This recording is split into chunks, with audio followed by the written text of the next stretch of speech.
Ram, Hare Hare Krishna Krishna, Krishna Hare Hare, Hare Ram, Ram, Hare Hare. Hare Krishna Krishna, Krishna Hare Hare, Hare Ram, Ram, Hare Hare. Hare Krishna Krishna, Krishna Hare.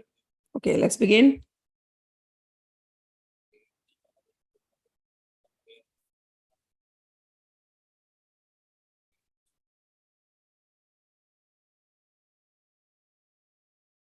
Om ajïäna-timirändhasya jnanāञ्जन-çaläkayā cakñur yena tasmai Shri Gurave Namaha. Shri Chaitanya Manobhishtam sthapitam yena bhutale swayam rupah kadamayyam dadati swapadantikam vandeham Shri Guru Shri Utpad Kamalam Shri Gurun Vaishnavamscha Shri Rupam Sagrajatam Sagana Raghunathanvitam Tam Sajivam Sadvaitam Savadhutam Parijana Sahitam Krishna Chaitanya Devam Shri Radha Krishna Padan Sagana Lalita Shri Vishakhanvitamscha He Krishna Karuna Sindho Dina Bandho Jagatpate Gopesha Gopika Kanta Radha Kantana Mustute Tapta Kanchana Gaurangi Radhe Vrindavaneshwari Vrishabhanu Sute Devi Pranamami Hari Priye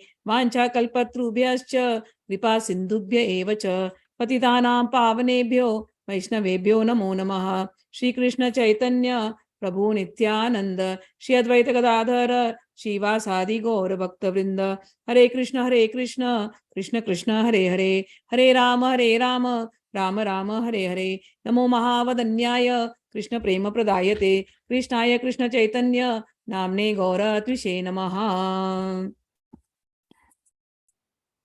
We are on yesterday we finished chapter 8, so today we will be starting chapter 9. It is called the most confidential knowledge. Chapter 8 was dealing with the ultimate truth, and Bhagwan has asked us to remember him at the time of quitting this body. That was the main thing. And Bhagwan ended up saying, a person who accepts the devotional path, he is not bereft of the results derived from the Vedas, performing sacrifices, undergoing austerities, giving charity, or pursuing philosophical fruitive activities. Simply by performing devotional service, he attains all these, and at the end, he reaches the eternal supreme abode. Now Bhagwan comes on 9th chapter. There are total 18 chapters, so this is midway. Okay, very, very important. Here Bhagwan starts saying, Sri Bhagwan Uvacha idam tu te guhyatamam pravakshami anusuyave jnanam vijnana sahitam yagyatva mokshase subhat. Bhagwan said, my dear Arjun, because you are never envious of me, I shall impart to you this knowledge, which is most confidential knowledge.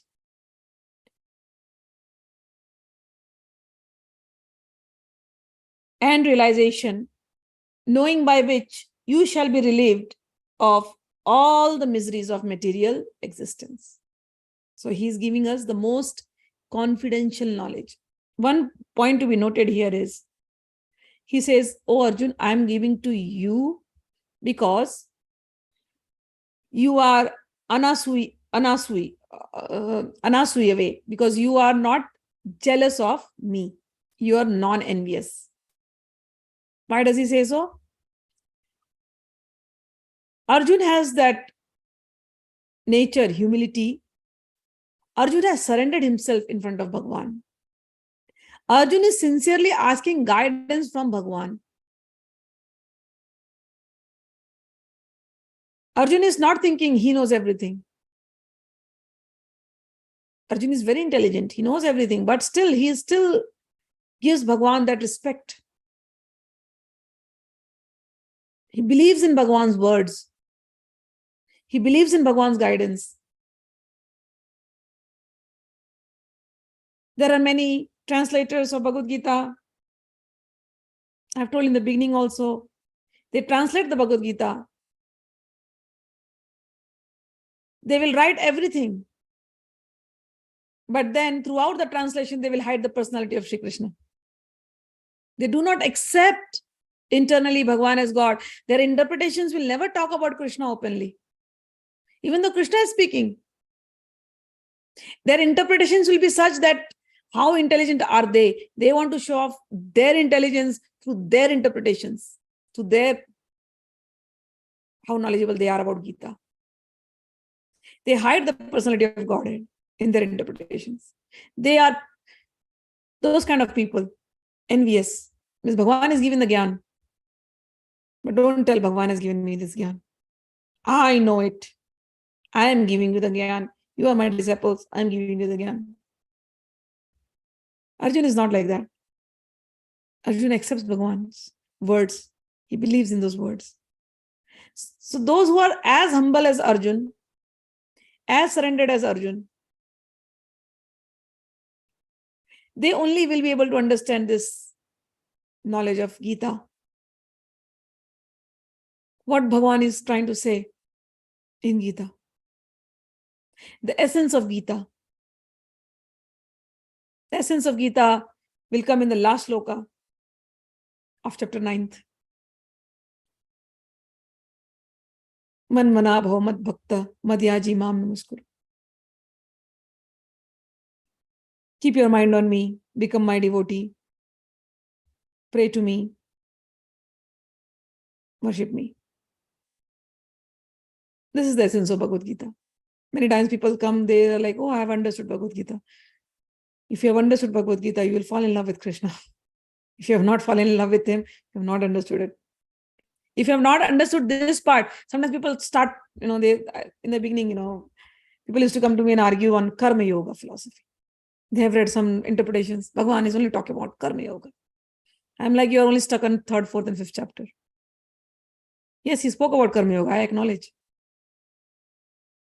But he has spoken about man mana bhava mad bhakta. And then they argue with me. No, you're taking the whole interpretation to bhakti yoga. I'm like, I'm not taking it. It is there. It is Bhagwan is given. You missed it.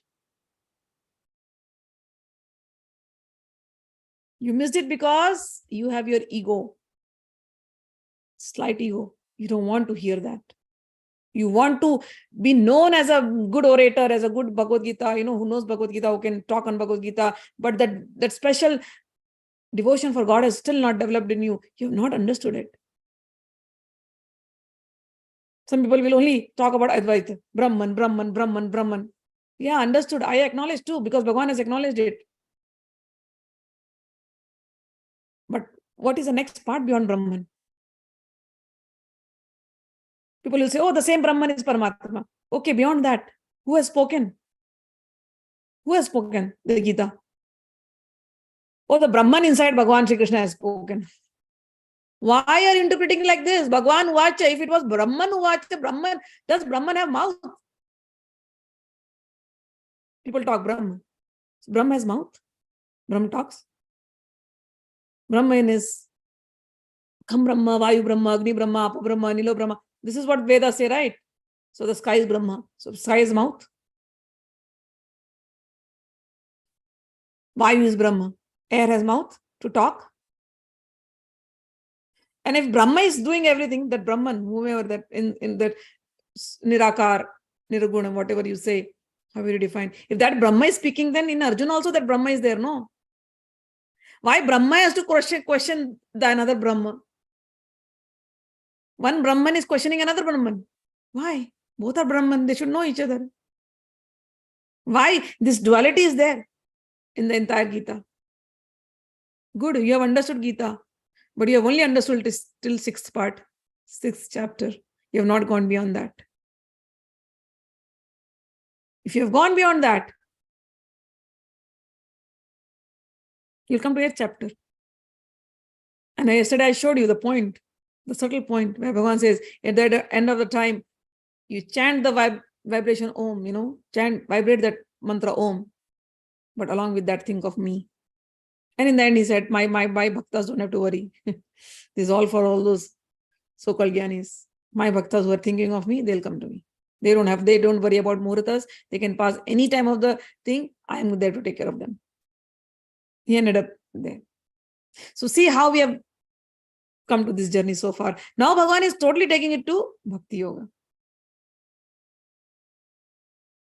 So why is Bhagavan giving it to Arjun? Because Bhagavan says you are non-envious.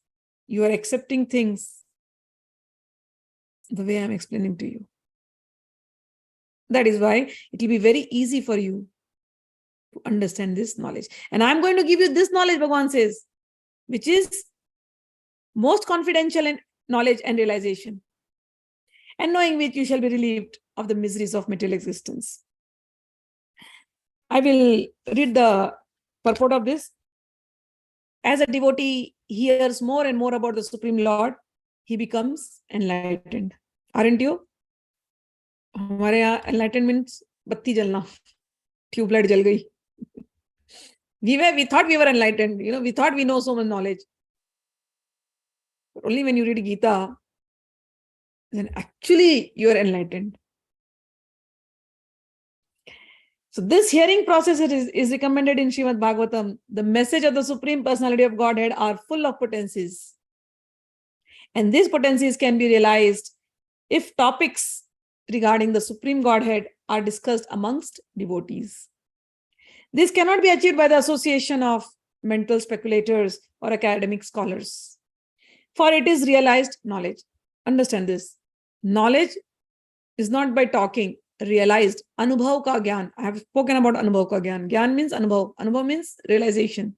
You have experienced it. When I speak Gita, I don't remember shlokas, I'm telling you. But I have practiced it. I have practiced it.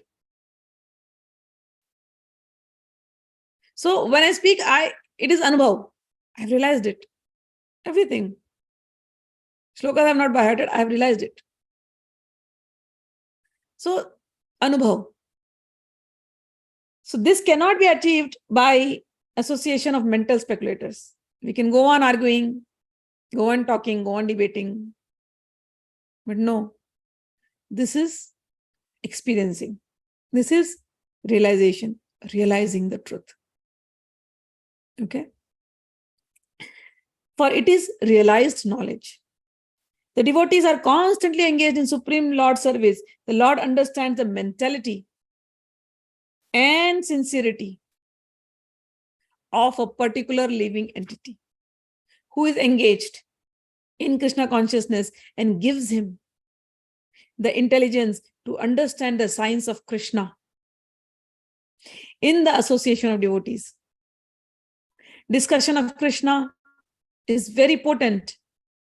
And if a fortunate person has such association and tries to assimilate the knowledge, assimilate the knowledge, then he will surely make advancement towards higher spiritual realization. Lord Krishna, in order to encourage Arjuna to higher and higher elevation in his potent service, describes in this 9th chapter matters more confidential than any he has already disclosed. So he went on Karma Yoga, he went on Dhyana Yoga, everything, matters of death, everything. But now he is disclosing the knowledge. The very beginning of Bhagavad Gita, the first chapter, is more or less an introduction to the rest of the book. And in the 2nd and 3rd chapters, the spiritual knowledge described is called confidential. Topics discussed in 7th and 8th chapters are specifically related to devotional service. And because they bring enlightenment in Krishna consciousness, they are called more confidential. But the matters which are described in 9th chapter deal with unalloyed, ananya, unalloyed pure devotion, Navdha Bhakti. Therefore, this is called the most confidential. One who is situated in the most confidential knowledge of Krishna is naturally transcendental. He therefore has no material pangs, although he is in the material world. In the Bhakti Rasamrit Sindhu, it is said that although one who has a sincere desire to render loving service to the Supreme Lord is situated in the conditional state of material existence, he is to be considered liberated. Similarly, we shall find in the Bhagavad Gita, 10th chapter, that anyone who is engaged in that way is a liberated person. Now, this verse has specific significance. The words idam jnanam, this knowledge, refers to pure devotional service. Bhakti Yoga. Bhakti Yoga is the essence of the Gita. Bhagavan has spoken about Sankhya. Two methods he spoke. Sankhya Yoga and Bhakti Yoga. But Bhakti Yoga is finally where Bhagavan will lead you. And so what does this Bhakti Yoga consist of? It consists of 9 different activities: hearing, glorifying, shravanam, kirtanam, chanting, smaranam, remembering, padasevanam, serving, worshipping, praying, obeying, maintaining friendship, and surrendering everything to the Lord. By the practice of these 9 elements of devotional service, one is elevated to the spiritual consciousness, Krishna consciousness. When one's heart is thus cleared of material contamination, one can understand the science of Krishna. What is the condition?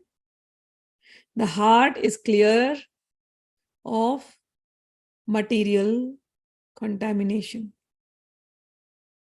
Cheto darpan marjanam. What does the satsang do? Cheto darpan marjanam. When we are doing this satsanga, when we are every day coming and hearing Bhagwan's words, and with that feeling that Bhagwan is talking, not if I come and I explain, oh, my knowledge, I know so much, then this will not go to your heart for sure. But remembering that Bhagwan is sitting, Bhagwan is talking, Bhagwan is giving the knowledge. Bhagwan is sitting in my heart, Bhagwan is sitting in your heart. I am speaking. I am just an instrument. You are understanding in your own way. I have taught Gita for so many years. And I have seen same Gita. I am speaking one word, but every student is interpreting differently. Based on their situations, they are deriving some inspiration. I give examples, which are general examples. Sometimes I do derive some examples from real life situations, but names and people and situations are changed. But many people will relate. Oh, it is related to their situation. So when I listen, and then I understand when Bhagavan says, I am the one, who is giving the knowledge. I am seated in everybody's heart. So he is giving that knowledge to you. I am not giving anything. I am speaking as it is. Whatever comes to my heart, sincerely, I speak it out. I have not seen anybody of you, none of you I meet. I don't know your life situations. I know nothing about you all. But the faith that Bhagwan is sitting in your heart and Bhagwan is sitting in my heart, he is making me speak and he is making you understand. And through the experience what Bhagwan has given for all this life, I have seen. It will help you in your own way. Bhagwan is helping you. I have no credit to take. Bhagwan is helping you. So Bhagwan has brought you here. Bhagwan has inspired you to hear. I didn't go to any of you asking, will you listen to Gita? No, I didn't. Bhagwan inspired you because Bhagwan wants to give you this knowledge. You had these questions in your heart for many years. You have gone through the spiritual jungle, explored everything. Now Bhagwan is giving you directly. So that happens by the method of shravanam, listening, satsanga. When one's heart is thus cleared of material contamination, one can understand the science of Krishna. Simply to understand that a living entity is not material is not sufficient. That may be the beginning of spiritual realization. But one should recognize the difference between activities of the body and the spiritual activities of one who understands that he is not the body. In the 7th chapter, we have already discussed the opulent potency of the Supreme Lord, his different energies, the inferior and the superior energies, the para prakriti and the apara prakriti. And all these material manifestations now in chapter 9, the glories of the Lord will be delineated.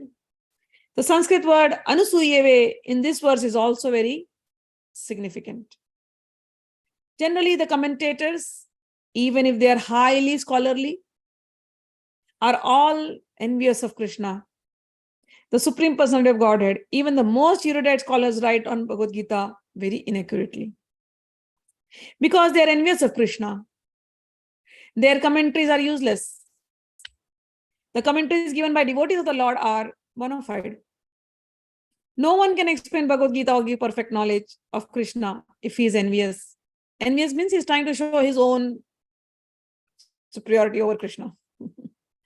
He learns from Krishna and then says, oh, how knowledgeable I am. No, that interpretation is not good. If he cannot take you to God, if he cannot take you to the source, then that interpretation was waste. One who criticizes the character of Krishna without knowing him is a fool. So such commentaries should be very carefully avoided. For one who understands that Krishna is the Supreme Personality of Godhead, the pure and transcendental personality, these chapters will be very beneficial. So till now you have come here. So Bhagavan is giving you very most confidential knowledge. Now Bhagavan says, see, listen to the Shloka. One of the very beautiful shlokas. Raja vidya rajaguyam pavitram idam uttamam pratyakshavāgamamam dharmyam susukham kartum avyayam. Bhagavan says, this knowledge that I am giving you, this is Raja vidya. Raja vidya means, Raj means kingly. Vidya means knowledge. So this is the kingly knowledge. This knowledge is the king of all education. Rajaguhyam.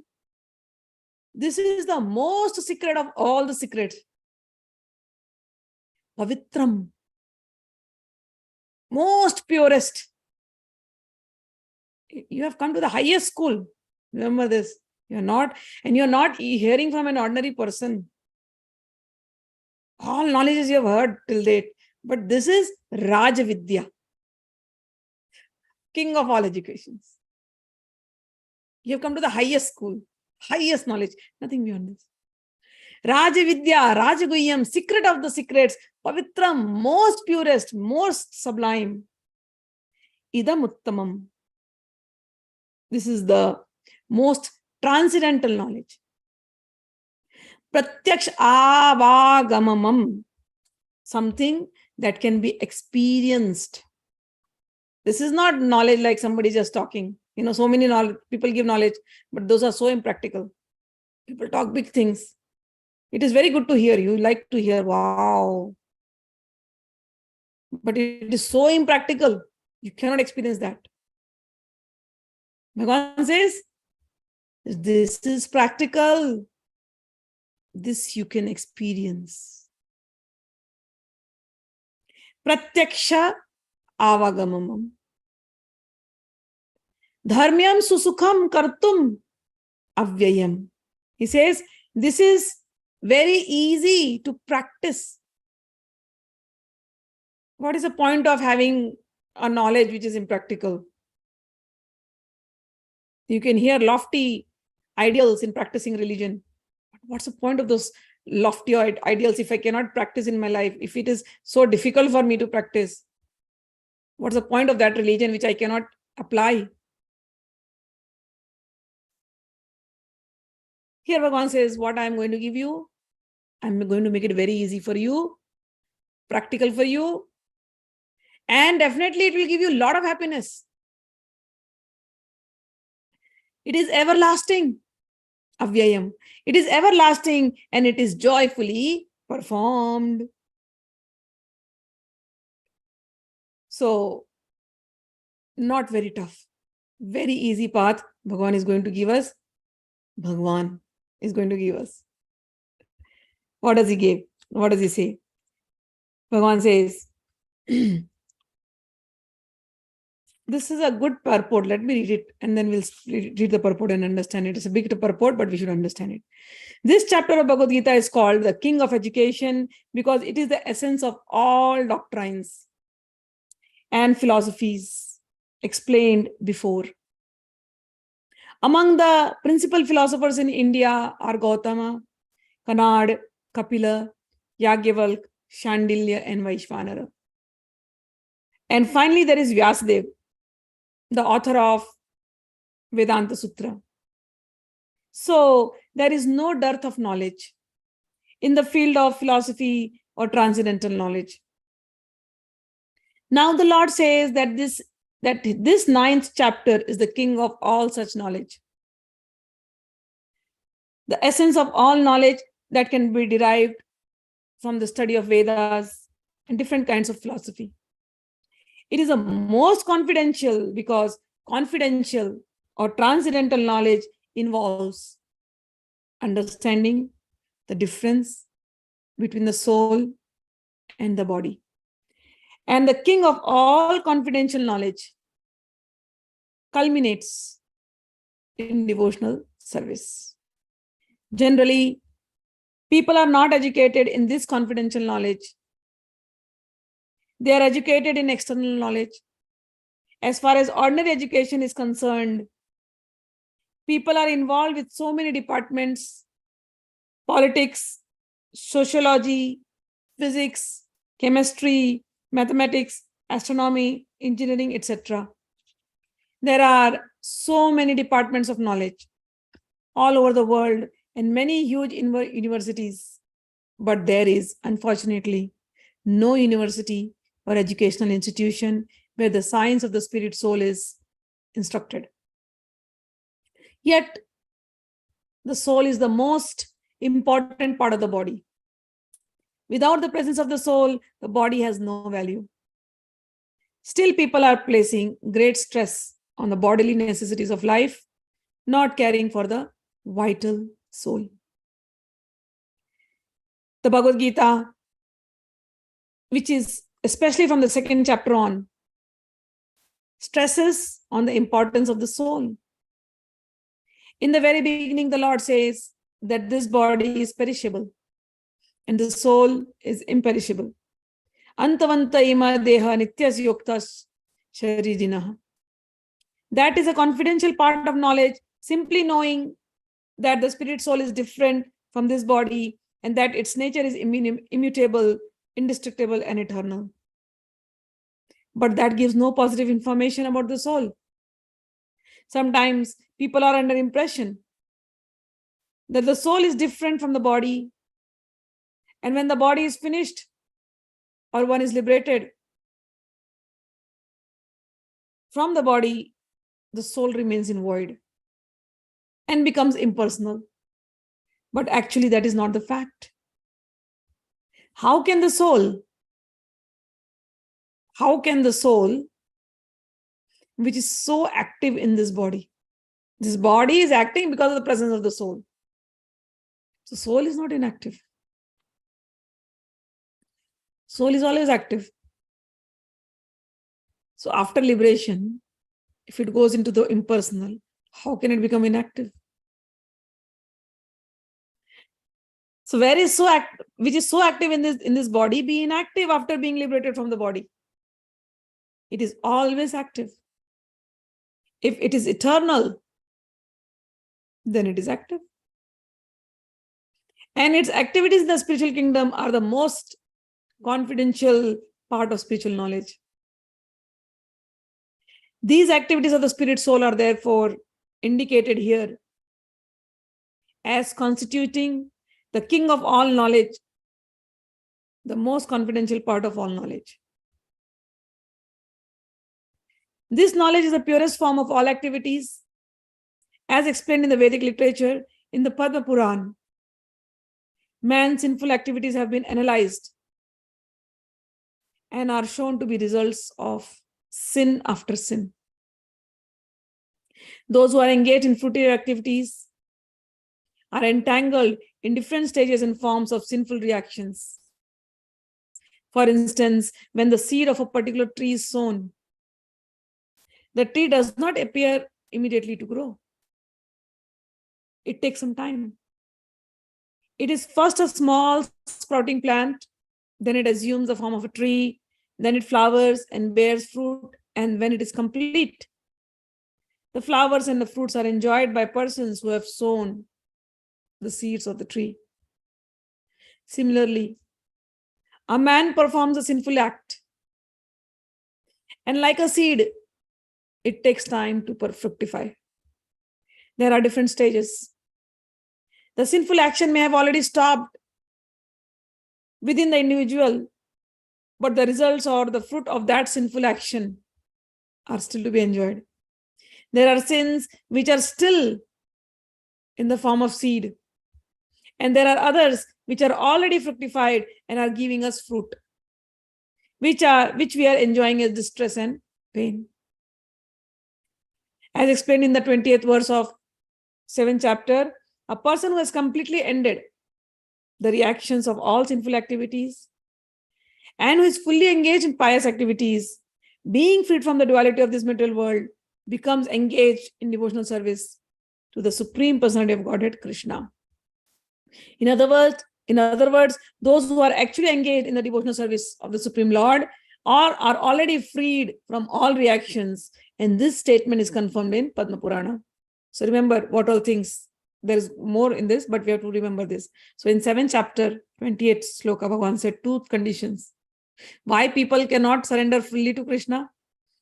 Because the sinful reactions are still there. Sinful reactions are still there.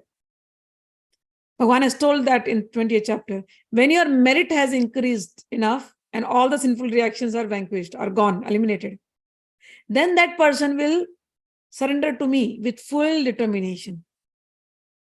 To love God with full determination without taking your mind here and there. So all the sinful reactions have to go away. We had performed sins unknowingly in the past. Knowingly and unknowingly. We didn't know. So we have sown seeds. Now those are going to fructify. So they come in our way and we are not able to surrender. I've seen from my own experience. I teach Gita sincerely. And I see suddenly, those people, they lose interest in Gita. So that I never get angry or I never get upset for all those things. Because God has given me the answer why they left. I do feel, if they continued, they would have learned so much. I do feel like that. But the answer is here, Bhagavan is given. Well, that much was what was destined for them because of their past punya. But now the sinful thoughts have come back to them. Now they cannot continue. There was a lady in my class. So she was attending. I mean, I don't know what people are doing behind the scenes, right? For me, just Zoom and I see some names. That's all. I do not know what people are doing behind. So this lady, just because the class was there, and earlier I never used to take such big classes. My classes were very small. I was very strict on teaching Gita to only very few people. So hardly 8 to 12 people. That used to be the batches. So that I know the person, at least I know who all are there. I didn't want to give it to strangers. But anyways, so this person came through some other reference. Oh, I want to attend your Gita class. I'm like, okay, attend please. I don't know the person, but because she came from some reference and she was going through some turmoil in her life, I was like, okay, attend the Gita class. So she started attending the Gita class. I don't know. While attending the Gita class, she's drinking behind the scenes. I don't know. To me, I'm just seeing a name. And I'm seeing, okay, 6th chapter, 7th chapter. When 8th chapter comes, I'm like, okay, let me see how many people are going to escape now. So this lady, she all throughout, okay, oh, Smita, I am learning so much. Oh, I have started offering food to Bhagwan. I'm learning so much. Like she's pretending in front of me.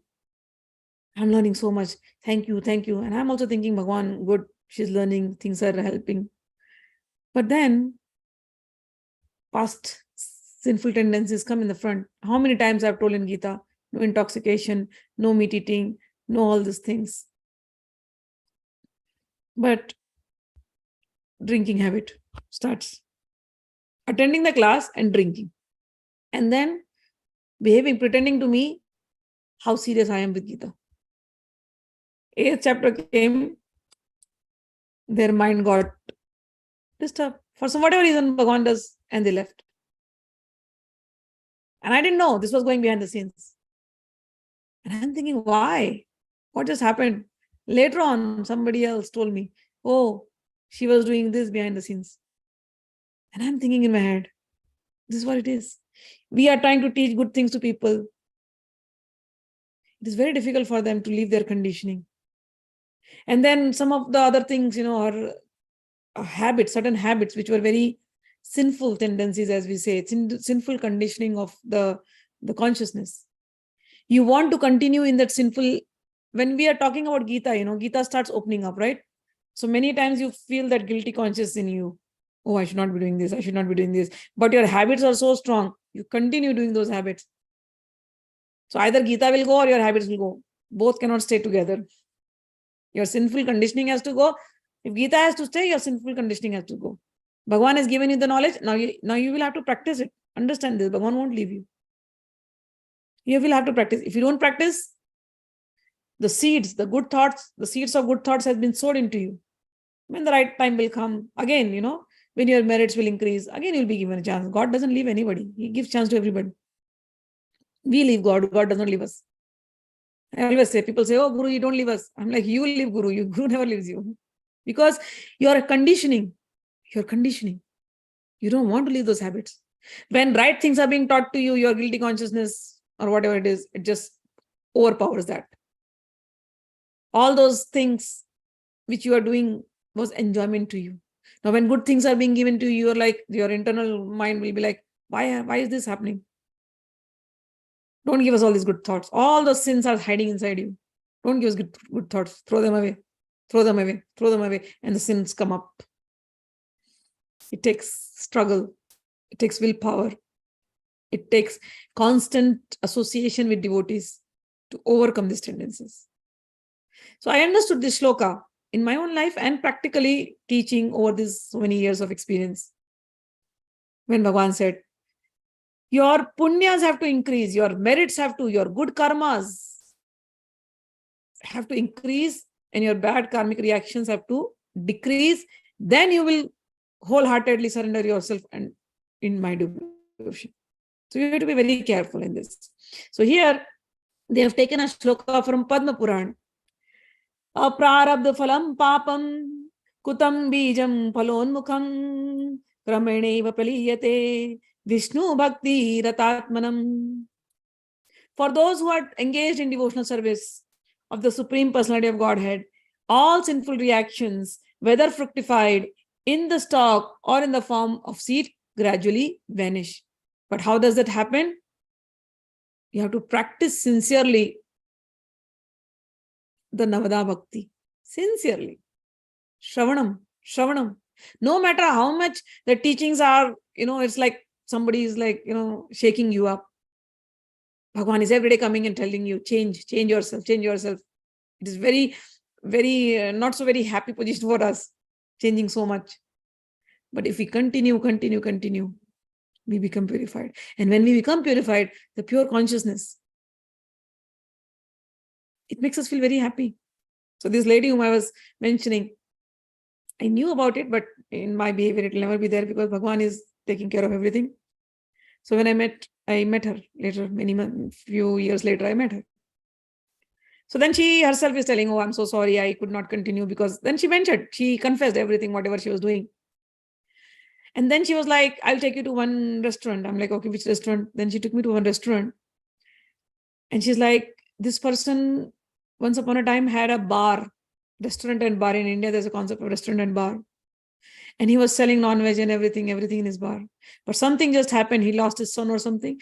And after he lost his son, then he started reading Gita, questioning life. And he changed himself so much.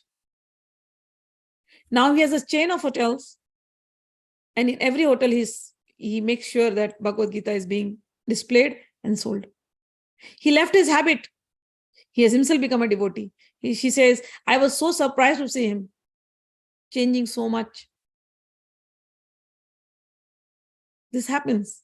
You purify. So no matter how sinful we were. But the constant association is very important. Ado shraddha tatha sadhu sango tatha bhajan kriya. Bhajan kriya means seva. Serving the Lord. Now, what is serving the Lord means? Serving the Lord means Lord has told something to you, given you some instructions, you follow the instructions. This is serving the Lord. God sees you're following that path. You will improve. You will come to Him. So here, Bhagavan goes on saying, those who are engaged in devotional service of the Supreme Personality of Godhead, all sinful reactions, whether fructified or in the stalk, or in the form of seed, gradually vanish. Therefore, the purifying potency of the devotional service is very strong. And it is called pavitram, uttamam. The purest. Uttama means transcendental. Tamas means this material world or darkness. And uttama means that which is transcendental to material activities. So uttam and tam. Tam means dark, lower. Uttam, opposite of darkness, higher. Tam, uttam. Beyond tam. Uttam means beyond tam. Tam means ignorance. So beyond ignorance. Uttam means this knowledge is not ignorance. This is beyond, this is opposite of ignorance. This is full knowledge. Uttam means transcendental. Devotional service activities are never to be considered material. Although sometimes it happens, it appears that devotees are engaged, just like ordinary men. One who can see and is familiar with devotional service will know that they are not material activities. They are spiritual and devotional and uncontaminated by the material modes of nature. I've given the example of Prabhupada so many times. Prabhupada gave this knowledge to hippies. He's sitting in a crowd of drug addicts. In those times, LSD. And there he's singing Bhagavad, there is giving Harinam. He's doing activities just like any other. He's sitting in that company, but that company does not affect him. So many people come and he's working so hard day and night. Who can match his activities? How much work he's doing, working more than anybody else. But he's so pure. So devotees living in the world, they are doing all the activities of the world, but they are always pure. It is said that the execution of devotional service is so perfect that one can perceive the results directly. This direct result is actually perceived, and we have practical experience that any person who is chanting the holy names of Krishna, Hare Krishna, Krishna Krishna, Hare Ram, Ram Ram, Hare Hare, in course of chanting without offenses, feels some transcendental pleasure and very quickly becomes purified of all mental contamination. This is actually seen. So many devotees. Prabhupada did that. He came, he gave this knowledge, Gita knowledge. Today, Gita in every home we see. Whose blessing? Prabhupada's. He did it. He purified these hippies, drug addicts and lost in sex all the time, just by the power of Harinam. I've seen it. So many Europeans, so many Germans born in non-veg eating family. Germans, you know how much they eat. They cannot be what all they eat. Germans, Europeans, Russians. They understood this knowledge. They became so purified to the point our Indians still argue, oh, what about onion and garlic? These Europeans, Americans, Germans left it. We cannot leave our chai and coffee. They left it. You see practical, when Bhagavan says, Pratyaksha-avagamamam, Prabhupada did it and showed it. Practically. He made it. He did it. He purified these people who were born in meat-eating families. He purified them. this is actually seen. Furthermore, if one engages not only in hearing, but in trying to broadcast the messages of devotional activities as well, or if he engages himself in helping the missionary activities of Krishna consciousness, he gradually feels spiritual progress. This advancement in spiritual life does not depend on any kind of previous education or qualification. The method itself is so pure. By simply engaging in it, one becomes pure. In the Vedanta Sutra, this is also described in the following words. Prakashascha karmanya abhyasat, devotional service is so potent that simply by engaging in the activities of devotional service, one can become enlightened without a doubt. A practical example of this can be seen in the previous life of Narad, who in that life happened to be the son of a maid servant.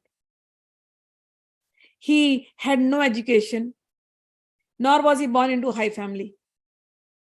But when his mother was engaged in serving the great devotees, Narada, who also became engaged, and sometimes in the absence of his mother, he would serve the great devotees himself, Narada personally says. So this is the story of Narada. So in one of his incarnations, he was born to a maid servant. His father died early.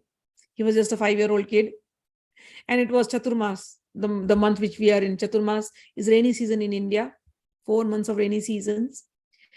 So during that time, usually sannyasis have this rule that they cannot stay at one place more than 3 days. They have to keep moving. So 2 reasons given for that was they have to not get attached to anything, any place. And second, if they move, they will give this knowledge even to the householders, every place. This great knowledge has to be given to everybody. So they can give the knowledge to everybody. So the rule was sannyasis will go from place to place. Sannyasis will give Veda part, give some knowledge to the householder, and the householder in return will give them food and shelter for those 2. And whatever the requirements are there for the sannyasi. Nobody is a beggar here, okay? Sannyasis were never beggars. They are giving you Veda knowledge. They are giving you knowledge. So when you get the knowledge, you give them some dakshina. Okay. So, but during this 4 months, which is called Chaturmas, it is rainy season. So in the rainy season, it is very difficult to travel. So the rule was wherever the Jamaat, the people, the sannyasis, wherever they are, they stay at one place. And at that one place, they will do their satsanga, and the villagers will serve them and everything. So once this Jamaat, this troop, this group of the sadhus came, which belonged to Sanat Kumar, son of Brahma. So this Jamaat came. Jamaat means the group. Okay, the sadhus came. This group of sadhus came, and they took place. For 4 months they stayed at the place where Narad was living with his mother, and Narad's mother was serving all the sadhus, and he was a small kid. He was also serving the sadhus. He would go and sit with them in their company whenever they are doing the bhajan. He would also sit. He would also sit and do the bhajan. When the mother is making food, he would also make the food. When food is being served, he would go and serve the food. So all these things he is doing, serving the food, doing the bhajan and everything. And after the sadhus used to go to sleep, he would take those plates, those not paper plates, leaf plates. He would clean them. And sometimes the food, the prasad that they had left, some sweet or something, he would take and he would eat himself. So this is how he lived the 4 months with the sadhus, and he got so attached to the sadhus. Who will not get attached to sadhus? Who will not get attached to a person who speaks about God? We want to hear the whole time. The sadhus, especially, those who are intoxicated by love of God, when they speak, you just want to listen to them.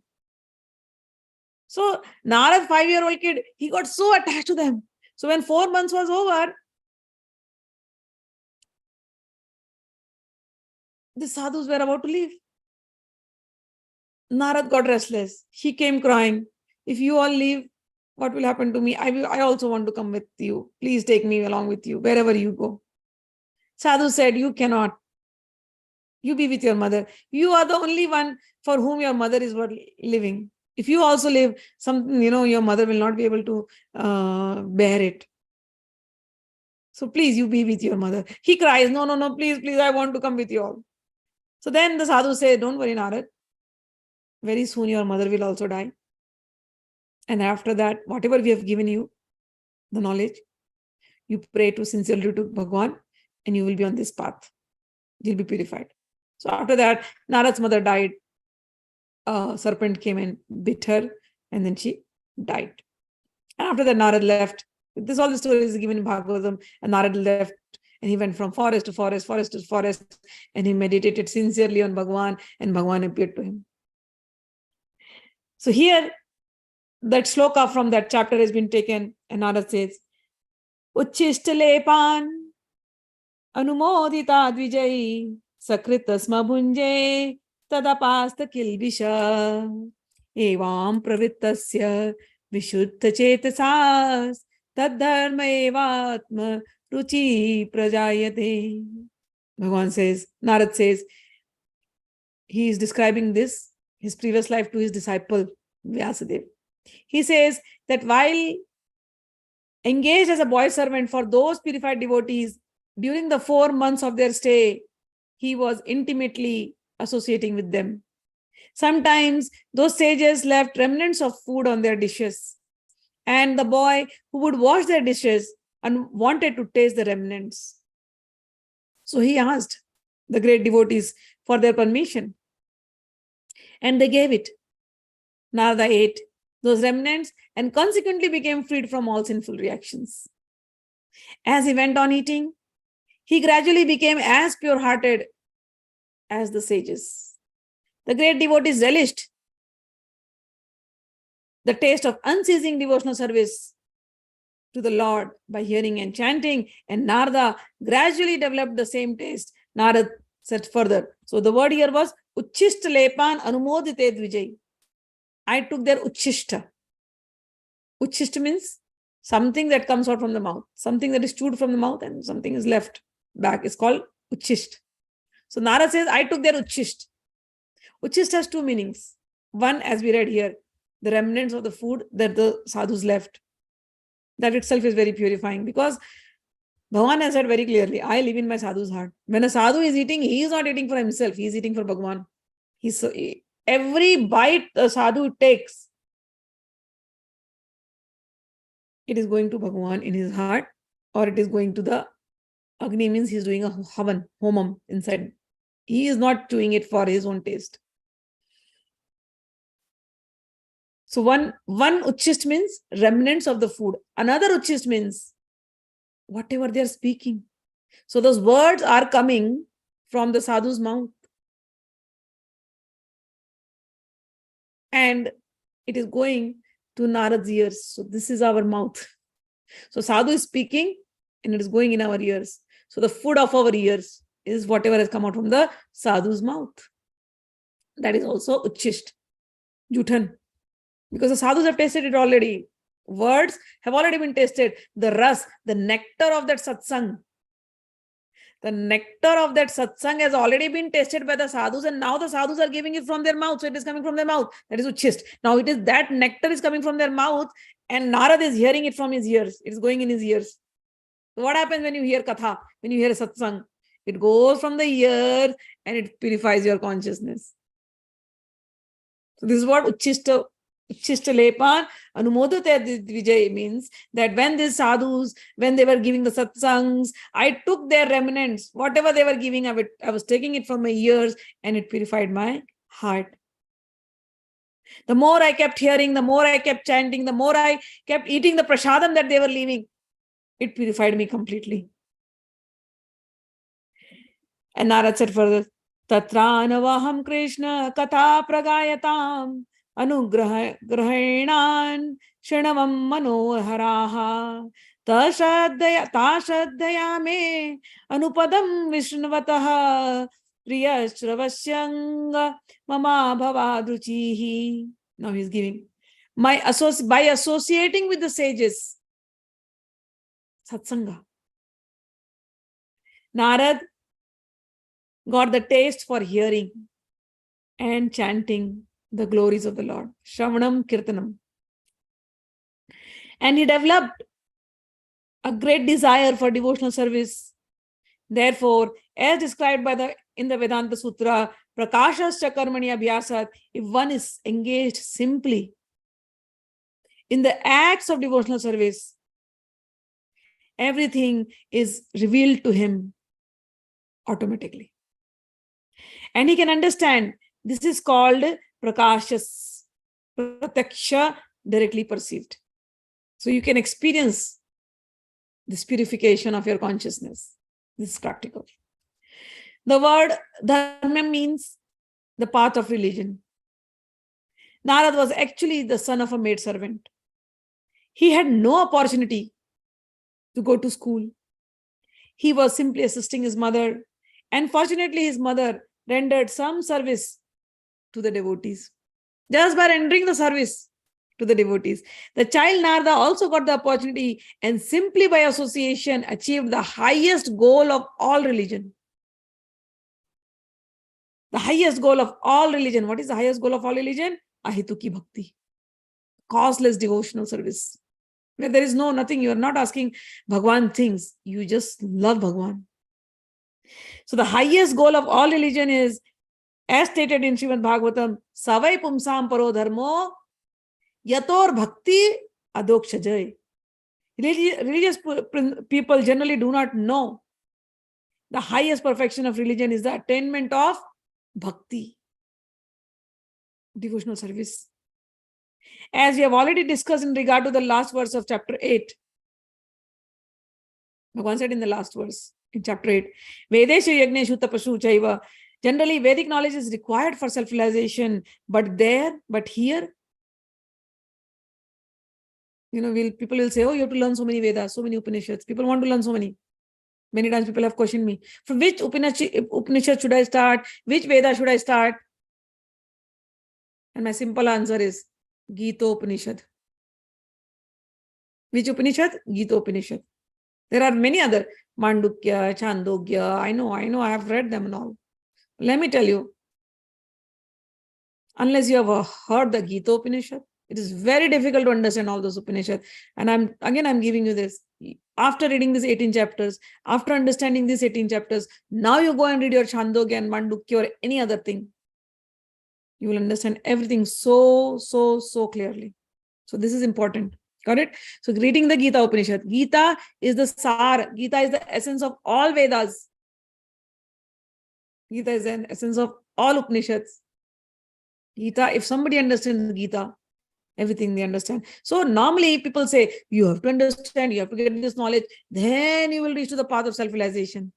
But here Narad, son of a maidservant, he can't go to any school to get this knowledge. He cannot go to the Gurukul to get this knowledge. But his mother served the sadhus, and he served the sadhus just by association, just by satsang.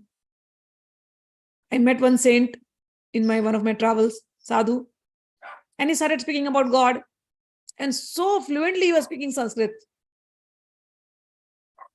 And I'm like, you're speaking so nicely. So you learned Sanskrit at school? That time I was, like normal person going from America, going to India, meeting sadhus, and they're talking so much. So I get impressed. So I'm like, how did you learn such fluent Sanskrit? You learned it in school. And he said, no, Didi, I've never been to school.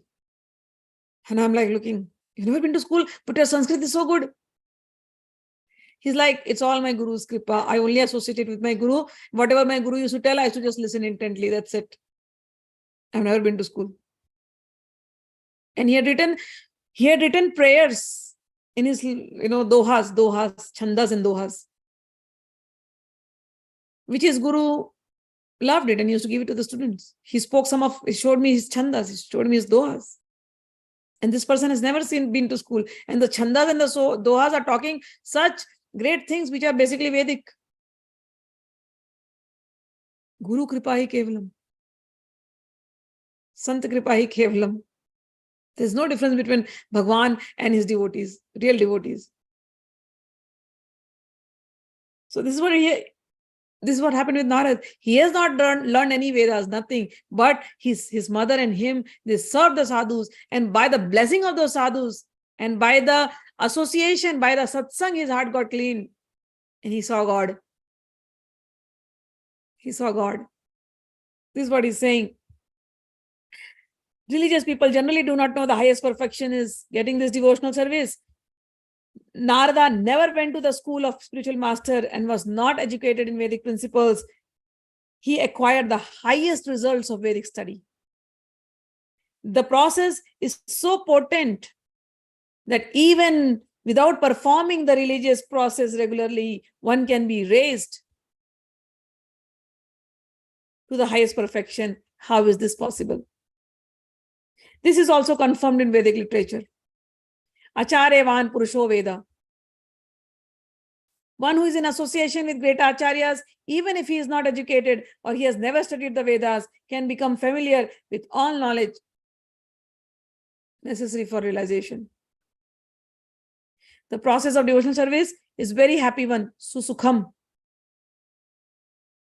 Susukham. It gives you happiness. Why? Because devotional service consists of Shravanam, hearing attentively. Hearing attentively. So if your attention is here and there, please listen. Here, your questions show me that you are not attentive at all. So hear attentively. Bhagwan is talking about Shravanam. Bhagwan is talking about Bhakti. And your questions will be somewhere different. You are not listening to Bhagwan's words at all. Bhagwan is talking directly. You are not receptive to Bhagwan at all. How? By doing anything will you get blessings? Tell me. Your mind is all over the place. When Bhagwan is giving Raja Vidya, Raja Guhyam,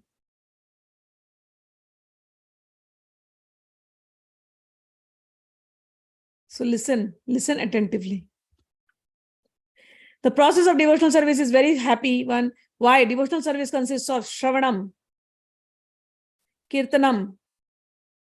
So, Vishnu. So one can simply hear by the chanting of glories of the Lord, or can attend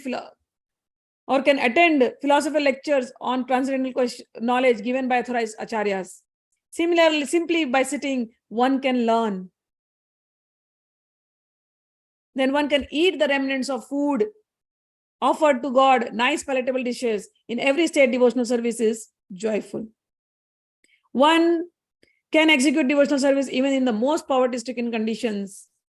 The Lord says, now understand this, what Bhagavan wants.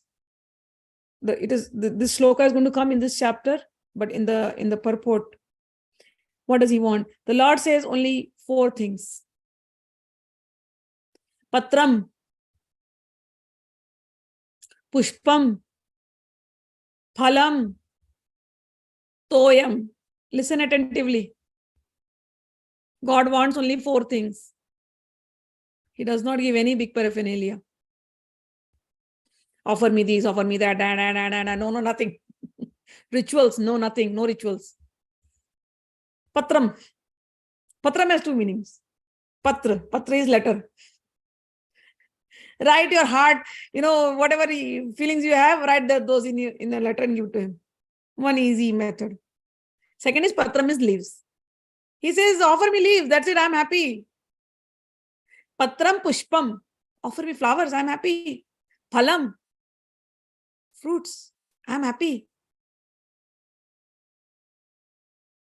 Patram Pushpam Phalam, Toyam, Jal. That's all, I'm happy. I'm not asking you anything else. I love Gita for this.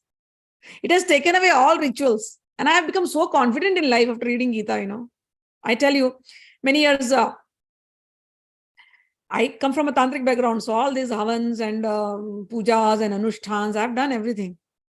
So there used to be one in 10 Mahavidyas, there is one Mahavidya, Kamala Mahavidya. That is the last Mahavidya. And by nature, I like goddess to be in a beautiful form. Kamala, Tripura, Bhuvaneshwari. These are my forms. I'm not very attracted towards the Ugra forms, aggressive forms, Chinnamastha and all. I'm not very attracted. Dhumavati, I'm not attracted. I'm attracted towards this. So Kamala is the one who will give you dhan, wealth. So every Diwali, from childhood we have been taught, do Kamala. I never questioned what mantra is there for Kamla. Whatever was given, by hearted, did it. But as soon as I, this bhakti started developing, as this Yoga Maya started taking away her wheel of ignorance from me, and I started seeing Krishna, I started understanding Gita, and I started questioning myself. Suddenly one day, that same Kamla mantra that I was doing for years, I read that mantra again. And what that mantra says. And I realized that the mantra is only saying, give me swarna, give me swarna. Swarna means gold, means wealth. Give me prosperity, give me prosperity. It has some beach mantras here and there, and then give me prosperity, give me prosperity, give me prosperity. First time in my life, I realized, oh my God. In Gita, I'm learning Nishkam, Nishkam, Nishkam. And every time I'm saying, God, I want only you. God, I want only you. God, I want only you. And what mantra was I chanting for all these years? Give me wealth, give me wealth, give me wealth, give me wealth. I was doing it unknowingly. My sincerity was there, but I was doing it unknowingly. I thought this is how it is. And then I read Gopi Gita. And in Gopi Gita, the first paragraph says, Lakshmi ji lives here forever in Vrindavan. And that is why the greatness of Vrindavan, has increased so much. Oh Lord, because you are born here, you took birth here, and because of you coming here, Lakshmi ji is coming here and living permanently. Even though in the world it is famous that Lakshmi is Chanchala, she does not stay at one place. Lakshmi means wealth, goddess of wealth.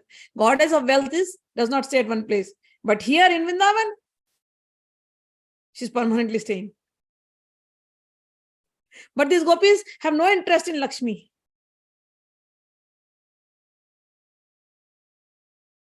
They only are looking for Krishna. They say, we are breathing, we are holding our breath only for you. They put an ideal in front of me, the gopis. Oh, this is what it is. This is what it is. Who is this Kamla? Thousands and thousands and crores of Kamla are sitting and serving Krishna. And wherever there is Krishna, what is Kamla? What is Lakshmi? First time in my head, it was like, okay, this is what it is. What was I asking all these years? I want Bhagwan. I want Bhagwan's love. That Diwali, my father called. Okay, so what sadhana are you doing? I'm like, no more sadhana, Papa. No more Kamla. No more asking anything. Why you won't do Vishnu Sahasranam? I will do, but only for the love. You won't do Kamla? No, Papa. Because gopis have shown me a higher ideal. I don't want to do any mantras or any rituals, any havans, anything where my love gets covered up.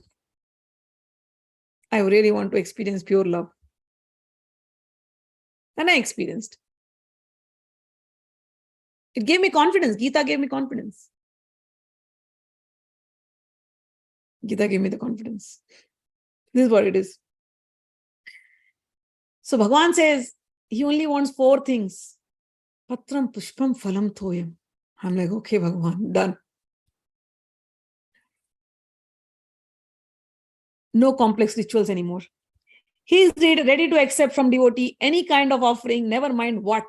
Even a leaf, a flower, a bit of fruit, or a little water, which are all available in every part of the world, can be offered by any person regardless of social position and will be accepted if offered with love. Love, love, love. There are many instances in history, simply by tasting the tulsi leaves offered to the lotus feet of the Lord, great sages like Sanat Kumar became great devotees. Therefore, the devotional process is very nice and it can be executed in a very happy mood. God accepts only the love with which things are offered to him. It is said that this devotional service is eternally existing.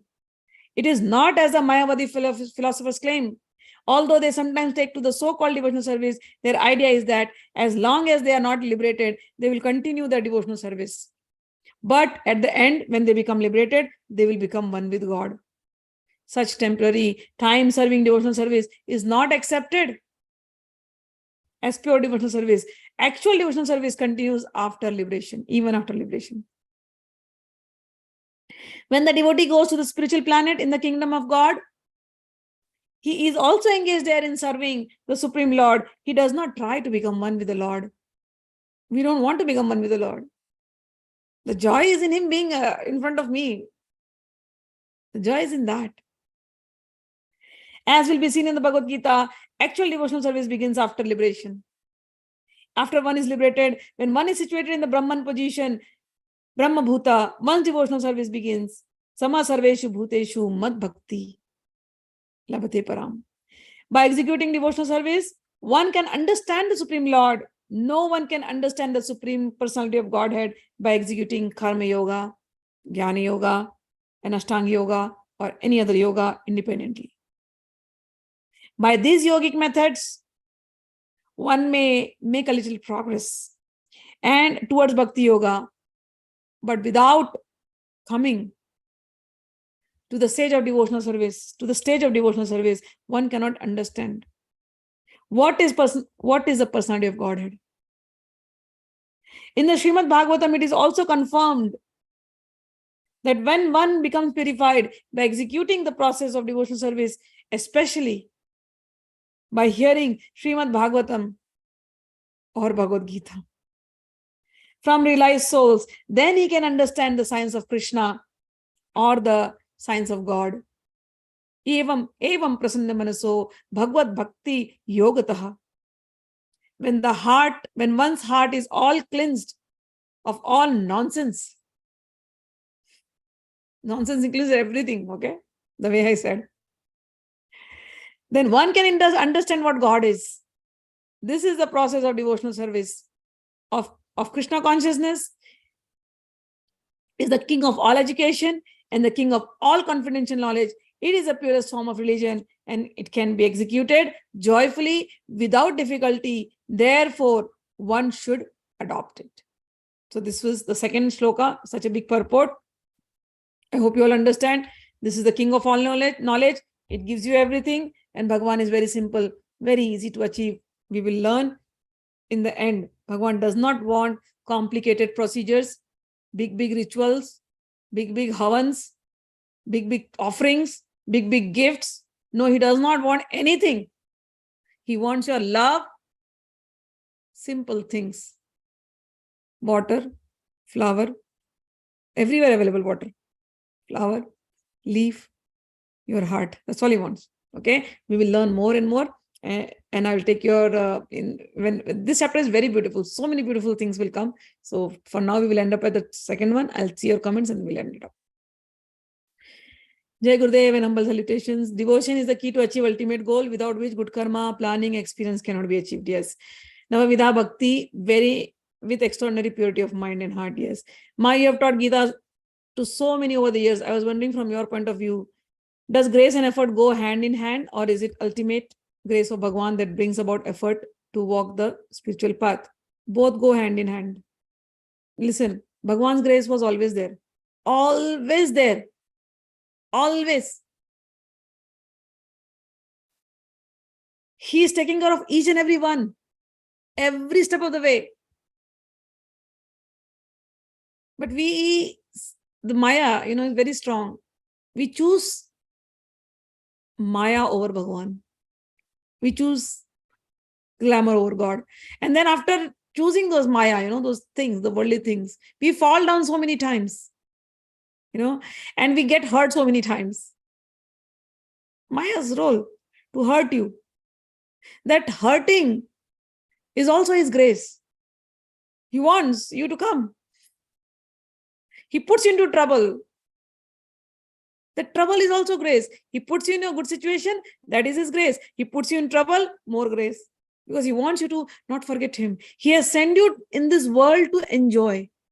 So enjoy without putting yourself into trouble.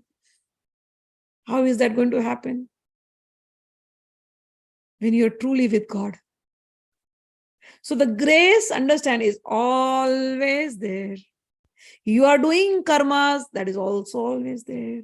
But karmas till now, what you are doing, you are forgetting God and you are doing karmas. Bhagavan is Now Bhagwan's grace, happens. He gives you satsanga, he gives you books, he makes you realize. And then when you start choosing that path, he has given you freedom, free will to act, the free will to choose. You have to choose his path. He is, he's not a Hitler, or he's not, I should not take the name, but he's not like that strong dictator. He gives you freedom. And he holds you every step of the way. His grace is always there. But the day you change your karma pattern, you start seeing him. That's all. His grace is always there. So both are going together. The day you are born, you are given knowledge. Okay, so it is there in you. All right. So I was wondering, from your point of view, does grace and effort go in hand, or is it ultimately grace of Bhagwan that brings effort to walk the spiritual path? Both are going hand in hand. Since Bhagwan says, I am Shraddha, then I often wonder, some souls have a natural tendency to walk the path without any issues and are extremely disciplined, and some souls struggle to even listen to satsangas, let alone doing sadhanas. So I wonder what is happening there. Is the effort lacking, or simply their karmic load is so much that they are kept away from Bhagwan's grace? You often say people leave Gita satsangs when you approach chapter 8 or 9. So what is going on there? You think, I told you, Bhagwan is giving you choice. Those people, when they sat down at 8th and 9th chapter, they come. They have the choice. But the conditioning of the mind where they were finding joy is so strong. And joy of God, they have still not experienced. So they tend to go there and they leave God. But we who are teaching, we know. I told you I'm a farmer. I'm just sowing seeds. We have put those seeds of chapter 6, chapter 7, chapter 8, chapter 9, till there. We have done that job. One day it will happen. Maybe this life, next life, any life, some life. These seeds will fructify. And they will have to leave their wrong ways, the conditioning, and they will become purified, like Jagai and Madhai. Jagai Madhai, drunk people troubling everybody. But yet the grace happened. Somewhere in some life they must have done some good karma. So grace is always there. We get deluded because of this Mohini. But Bhagwan keeps sending the knowledge. And those who take it seriously, start following the path, it becomes easy. It becomes easy. Okay. So they left it. At that point, they made a choice.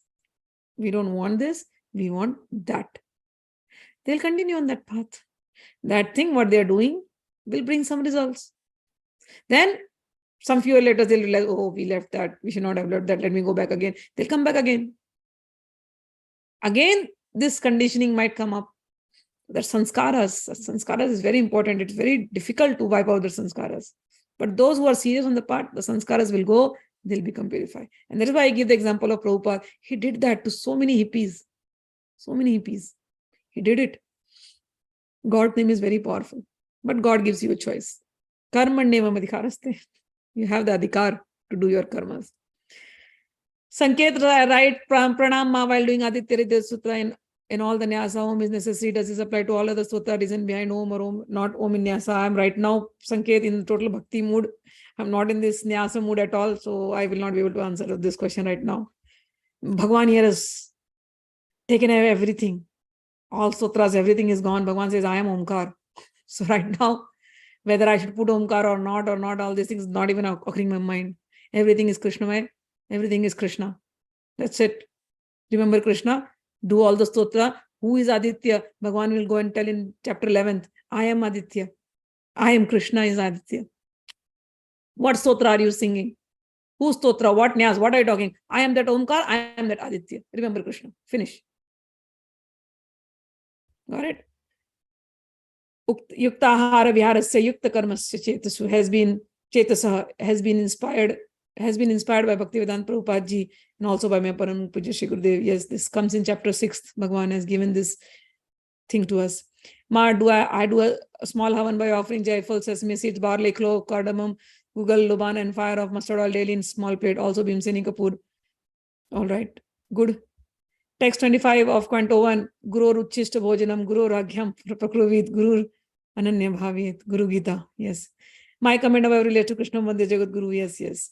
Our first period in school was Bhagavad Gita, where I learned Gita ji first. I feel blessed to learn it again under your guidance. Keep learning and keep praying to Krishna. May all your day and nights be Krishnamay. And we will end up the class. We will see you in next class. Jai Ma, Jai Shri Krishna. Radhe Radhe. Thank you, Ma. You're welcome. Jai Ma. Radhe Radhe. Radhe. Thank you. Radhe Radhe. Radhe Radhe. Thank you. You're welcome.